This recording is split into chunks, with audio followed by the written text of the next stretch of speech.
அனைவருக்கும் வணக்கம். Welcome back to Prema's fashion.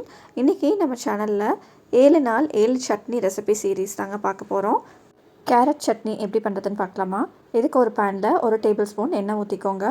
1 table spoon கடலைப்பருப்பு, 1 டேபிள் ஸ்பூன் உளுத்தம்பருப்பு, இது ரெண்டையுமே போட்டு நல்லா வறுத்துக்கோங்க. இது கூட காரத்துக்கு 3 வரமிளகாய், கொஞ்சமாக கருவேப்பிலை, 1/4 கப் சின்ன வெங்காயம். நீங்கள் சின்ன வெங்காயத்துக்கு பதில் பெரிய வெங்காயமும் யூஸ் பண்ணிக்கலாம். 5லேருந்து 6 பல்லு பூண்டு, துருவி வச்சுருக்கிற 1/2 கப் கேரட் போட்டு நல்லா வதக்கி விட்டுக்கோங்க. கொஞ்சமாக மஞ்சள் தூள் போட்டுக்கோங்க. தேவைக்கு தகுந்த மாதிரி உப்பும் போட்டுக்கோங்க. 2 டேபிள் ஸ்பூன் தண்ணி ஊற்றி இந்த மிக்சரை கொஞ்சம் நேரம் மூடி வச்சுருங்க. 2 நிமிஷம் கழித்து பார்த்தீங்கன்னா நல்லா இருக்கும். அடுப்பு ஆஃப் பண்ணிவிட்டு 1/2 கப் தேங்காய் துருவல் ஆட் பண்ணிக்கோங்க. இந்த மிக்சர் நல்லா ஆறணும். ஆறினதுக்கப்புறம் மிக்ஸி ஜாரில் ட்ரான்ஸ்ஃபர் பண்ணிக்கோங்க. ஒரு துண்டு புளி ஆட் பண்ணி கொஞ்சமாக தண்ணி ஊற்றி நல்லா கொரகொரப்பாக அரைச்சிக்கோங்க. இப்போது நம்மளோட கேரட் சட்னி ரெடி ஆகிடுச்சு. இதுக்கு ஒரு தாளிப்பு கொடுத்துடலாம். தாளிப்பு கரண்டிலே எண்ணெய் ஊற்றி கடுகு போட்டுக்கோங்க. கடலைப்பருப்பு, உளுத்தம்பருப்பு, கொஞ்சமாக கருவேப்பிலை, வரமிளகாய் இது எல்லாமே போட்டு தாளித்து நம்ம சட்னியில் ஆட் பண்ணிக்கலாம். இட்லி தோசைக்கான கேரட் சட்னி ரெடி. பீட்ரூட் சட்னி எப்படி பண்ணுறதுன்னு பார்க்கலாமா? இதுக்கு ஒரு பேனில் 1 டேபிள் ஸ்பூன் எண்ணெய் ஊற்றிக்கோங்க. 1 டேபிள் ஸ்பூன் கடலைப்பருப்பு போட்டு நல்லா வறுத்துக்கோங்க. 1/4 கப் சின்ன வெங்காயம் போட்டுக்கலாம். 2 வரமிளகாய், 1 கொத்து கருவேப்பிலை போட்டு நல்லா ஃப்ரை பண்ணிக்கோங்க. இது கூடயே 1 டீஸ்பூன் வரமல்லி போட்டுக்கோங்க.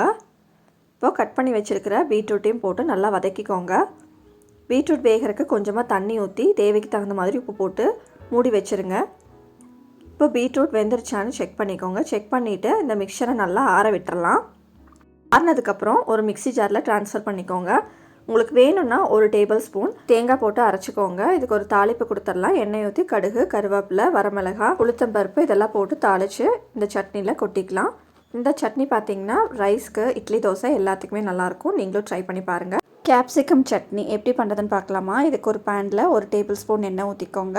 1 டேபிள் ஸ்பூன் கடலைப்பருப்பு, 1 டேபிள் ஸ்பூன் உளுந்து பருப்பு, 2 வரமிளகாய், 1 பெரிய வெங்காயம் பொடியாக கட் பண்ணி வச்சுருக்கிறதையும் போட்டு நல்லா ஃப்ரை பண்ணிக்கோங்க. 2 பல்லு பூண்டு, கட் பண்ணி வச்சுருக்கிற கேப்சிகமும் போட்டு நல்லா வதக்கிக்கோங்க. மூடி போட்டு 2 நிமிஷம் கேப்சிகமாக வேக வச்சுக்கோங்க. இப்போ இந்த மிக்சர் நல்லா ஆறணும். கொஞ்சமாக புளி சேர்த்து தேவைக்கு தகுந்த மாதிரி உப்பும் போட்டுட்டு கடைசியாக 1 டேபிள் ஸ்பூன் துருவின தேங்காய் ஆட் பண்ணிவிட்டு மிக்ஸி ஜாரில் போட்டு நல்லா கோர்ஸாக அரைச்சிக்கோங்க. இதுக்கு ஒரு தாளிப்பும் கொடுத்துக்கலாம். இந்த சட்னி இட்லி, தோசை, ரைஸ்க்கு கூட நல்லாயிருக்குங்க. ட்ரை பண்ணி பாருங்கள். தேங்க்யூ. முள்ளங்கி சட்னி எப்படி பண்ணுறதுன்னு பார்க்கலாமா? இதுக்கு கடாயில் 1 டேபிள் ஸ்பூன் எண்ணெய் ஊற்றிக்கோங்க. மெலிசாக வெட்டின 2 மீடியம் சைஸ் முள்ளங்கியை நல்லா ஃப்ரை பண்ணி எடுத்து வச்சுக்கோங்க. அதே கடாயில் 1 டேபிள் ஸ்பூன் எண்ணெய் ஊற்றி 1 டேபிள் ஸ்பூன் கடலைப்பருப்பு, உளுந்து பருப்பு, 1 டேபிள் ஸ்பூன் நிலக்கடலை இது 3யுமே போட்டு நல்லா ஃப்ரை பண்ணிக்கோங்க. இது கூட 7லேருந்து 8 சின்ன வெங்காயம், 2 வரமிளகாய், 1 தக்காளி இது எல்லாமே சேர்த்து நல்லா வதக்கிக்கோங்க. இது கூட 1 கொத்து கருவேப்பிலையும் போட்டு வதக்கிக்கோங்க. கடைசியாக 1/4 கப் தேங்காவை இது கூட போட்டு நல்லா மிக்ஸ் பண்ணிக்கோங்க.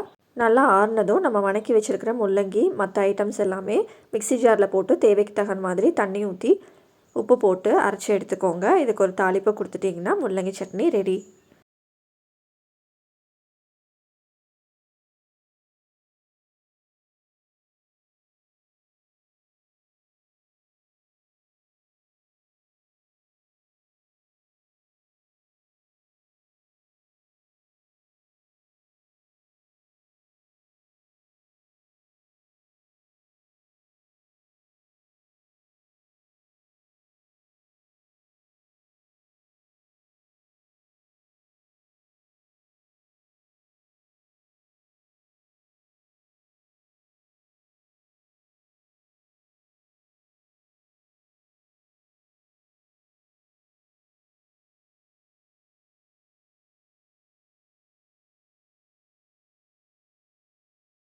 பூண்டு சட்னி எப்படி பண்ணுறதுன்னு பார்க்கலாமா?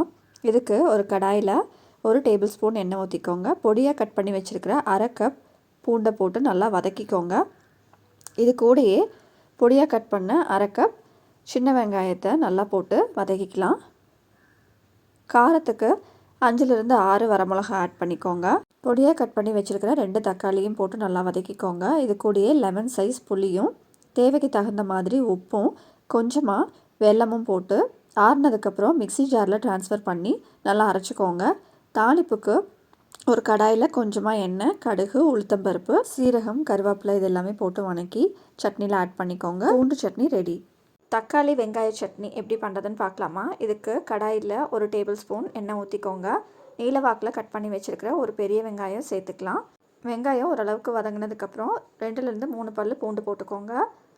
ஒரே ஒரு வரமிளகா போட்டுக்கலாம். ஒரு கொத்து கருவேப்பிலை போட்டுட்டு நல்லா வணக்கிக்கோங்க. 2 மீடியம் சைஸ் தக்காளியை நறுக்கி அதையும் இது கூட சேர்த்து நல்லா வணக்கிக்கோங்க. இந்த வெங்காயமும் தக்காளியும் எண்ணெயிலே நல்லா வதங்கி வரணும். தேவைக்கு தகுந்த மாதிரி உப்பு போட்டு இந்த மிக்சர் ஆறுனதுக்கப்புறம் மிக்ஸி ஜாரில் போட்டு ஸ்மூத்தாக அரைச்சி எடுத்துக்கோங்க. இதுக்கு ஒரு தாளிப்பும் கொடுத்துட்டிங்கன்னா தக்காளி வெங்காய சட்னி இட்லி தோசைக்கு ரொம்பவே நல்லாயிருக்கும். ட்ரை பண்ணி பாருங்கள்.